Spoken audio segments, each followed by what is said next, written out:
Hello mga ka-French dolls, hello mga ka-ball jointed dolls at mga ka-hobbies. So isi-share ko lang po sa inyo ang video ng aking ball jointed dolls. Bali po mili lang po ako ng dalawa mula sa aking collection. Bali meron po akong 12 ball jointed dolls at isang silicone baby doll.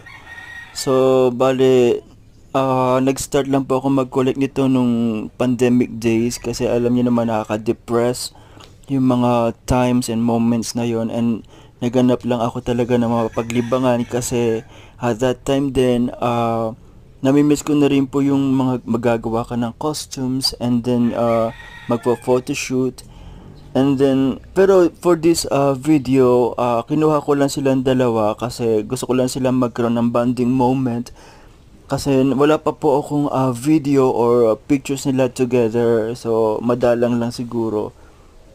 Pero dito pinagband ko na talaga sila. So, bali siya po si Uncle Michael at saka si Fransur.